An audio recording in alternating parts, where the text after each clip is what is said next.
Hello guys, isang mapagpalang araw na naman sa inyong lahat. Nandito na naman ang inyong kakusina.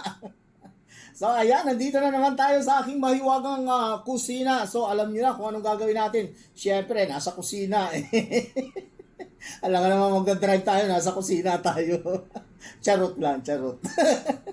So ayun guys, ayun, magluluto na naman tayo ng ating lunch for today. Ayun, nandito yung aking mga nahuling anak ng talakitok. Ayan. Yan yung ating mga nahuling anak ng talakitok. Mga kalodi, mga kakusina. Ayan, oh. So, ang gagawin natin dito is kakamatisan natin. Para makahigop naman tayo ng sabaw. Nung mga nakaraang araw, ang niluto natin is yung ginataang tambakol. So ngayon naman is magkikinamatisan tayo ng para makahigop naman tayo ng sabaw. So yon, dahil kinamatisan, so syempre ang main ingredients natin is kamatis. So yan, meron tayo ditong tatlong mapupulang malalaking kamatis. So meron din tayo ditong sariwang sibuyas dahon. So meron din tayo ditong sibuyas na yan, chinap-chop ko na. Meron din bawang, meron ding luya. Yan, mga kakusina, ang ating main ingredients. Siyempre, meron din tayo dyan, yung pamintang durog, pamintang buo, ano pa ba, betchin, asin, kompleto tayo ng ating ricado. At siyempre, mamaya, ito yung ating sausawan. Ayan, meron naman tayo ditong bagoong dilis. Ayan, yan yung ating gagawin nating sausawan mamaya. Pag naluto na yung ating kinamatisang anak ng talakitok. Maliliit lang kasi kaya anak yun. So siyempre ang gulay natin, ayan ang gulay natin, chinap-chop ko na rin yung string beans, kumbaga sa is sitaw or kibal, ayan. At meron din tayo ditong mga okra, ayan yung remaining okra natin nung nakaraang araw. Hindi man naubos, so nilagay ko lang sa rep. So, yun ang ating panghalo sa ating gulay, mga kakusina. So, abangan ninyo ang ating magiging resulta ng ating iluluto for today sa ating lunch. So, yun, apuyan na natin ang ating mahiwagang kalan. Ayan, nakasalang na yung ating mahiwagang kaserola. Lalagyan na lang natin ng tubig. Ay, wala kasi akong ngayon. Nagsaing ako nung magto 2 days na yung ating sinaing. Yung kanin ko is bahaw na. So wala tayong sabaw ng sinaing, yung hugas bigas. So ang ilalagay natin is mineral water. Ayan, mga ka-idol. Yan ang ating pansabaw ngayon. Lalagyan na lang natin ng maraming ricado para masarap. So yan, abangan guys kung ang ating iluluto for today sa ating pananghalian. So yun guys, kumukulo na yung ating sabaw. Ilalagay na natin yung ating mga ricado. Ayan, ihulog na lahat yan. Sama-sama na yan. Paghalo-haluin na yan. Kasi mamaya maghahalo-halo din yan sa ating tiyan. So itong sibuyas sa dahon is mamaya na pagkaluto na. Mamaya natin sa huli natin ilalagay yan. So pakuluin lang ulit natin yan ng mga ilang minuto. Pagkatapos kumulo, ilalagay naman natin yung ating isda. Yung ating anak ng anak ng talakitok.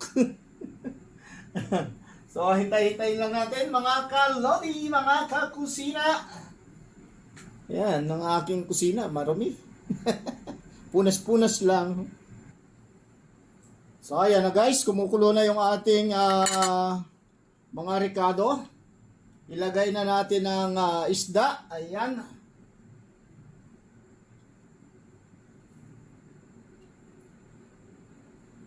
Ayun. Tapos lagyan natin ng asin. Naku, nasaan yung aking asin? Nawawala. Ay, naubos na pala yung isa. So magbubukas tayo ng panibago na iodized salt. Wala kasi akong mabiling dito, yung rock salt. So lagyan natin ng asin. At ilagay na rin natin ang gulay para sabay ng maluto, pati yung isda. Ayan. Ang dami ng gulay natin. Gulay pa lang, ulam na. Umaawa sa ating kaserola. Ayan, isang puno. Isang puno sa kaserola. Tapos lagyan natin ng paminta. Pamintang durog. Ayan. Mga 3,000 piraso siguro yon. Lagyan din natin ng pamintang buo. Mga 200. Joke lang po yon, charot lang, pampagood vibes lang. Kayo na po ang bahalang magkarkula. Kasi alam ko naman, lahat tayo ay marunong na magluto ng ganyan kasimpleng lutuin. Kaya alam nyo na ang inyong gagawin. Yung sa akin is for entertainment use only. Use only. So takpan natin mga kakusina. Ayan. Hintayin natin kumulo ulit ng mga ilang minuto.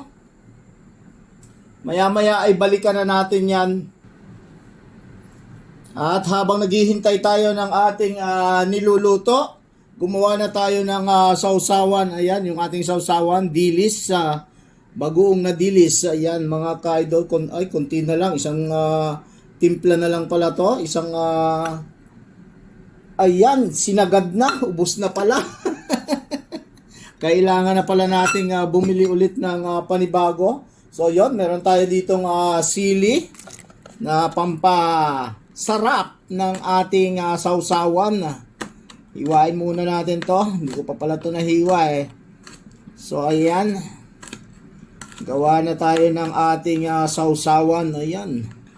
Nung mahiwa, dumami.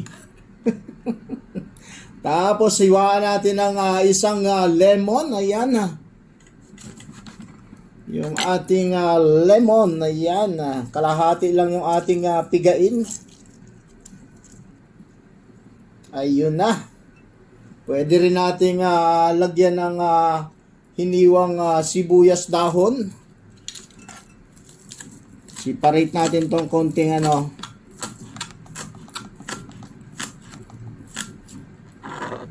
Ayun. Simplihan lang natin yung ating sausawan. Wala nang masyadong maraming rekado. Yan lang. Lemon. Yung siling labuyo. Tapos yan, konting sibuyas dahon. Ayun, tikman natin. Pininggir. Tama-tama lang ang hangang. At silipin na natin yung ating niluluto. Uy. Malapit na itong maluto, mga kakusina. Pero tikman natin kasi naparami yung ating asin. Parang marami yung nabuhos ko nabigla yung buhos Tikman natin kung maalat ba o matabang.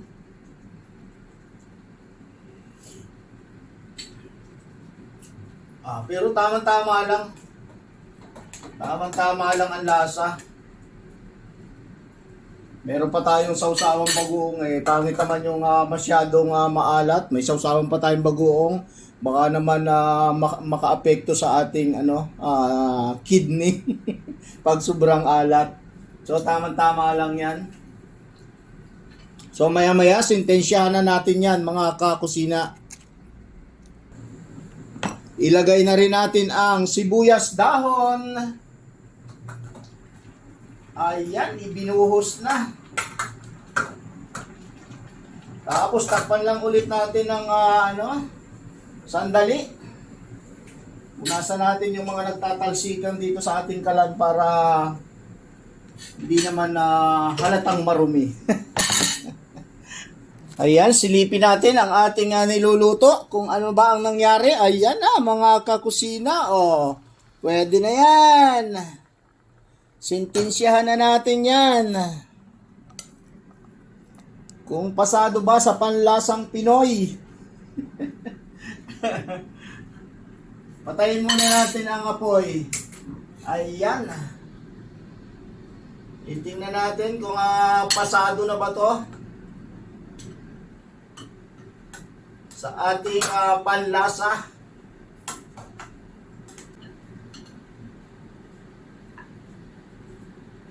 So, eto na. Eto na. Eto na. Ah! So yun guys, sintensyahan na natin to mga kakusina kung pasado ba sa panlasa ng ating mga Pinoy na ano, mga chef. Chef talaga.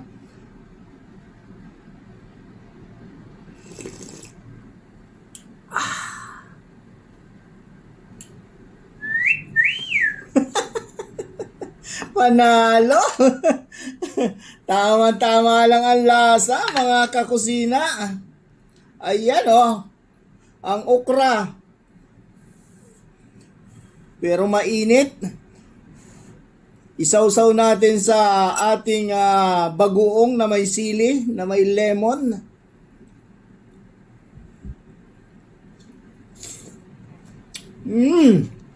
Ah.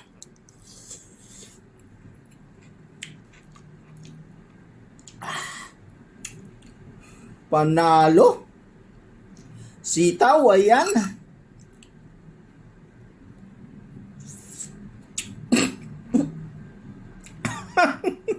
Yung samid.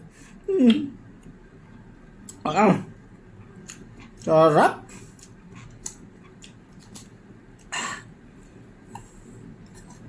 Painit. Gamitan natin ng ano? Kutsara. Sausaw natin. Ito, kamatis. Gusto ko talaga yung may kamatis pa na ano na pwedeng makagat.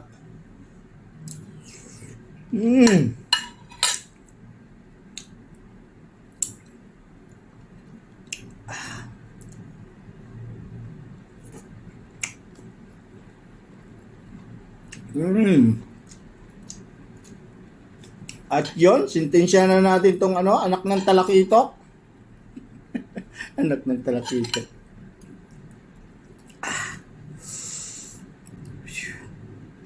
Sarap. Ano, magkakanin pa ba tayo nito?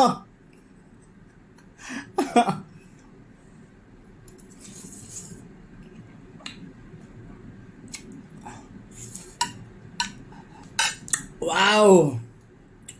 Panalo mga kakusina! So yun guys, hanggang dito na lang yung ating video sa aking pagluluto dito sa aking mahiwagang kusina. So yun, kung nagustuhan nyo ang aking video, huwag niyo pong kalimutang i-follow ako sa aking Facebook page at i-subscribe ako sa aking YouTube channel. At huwag niyo rin pong kalimutang i-likes, i-share, at pindutin ang notification bell para updated po kayo sa aking mga susunod pang walang kakwenta-kwentang mga videos. Ayun, cheers! Bye-bye! Love you!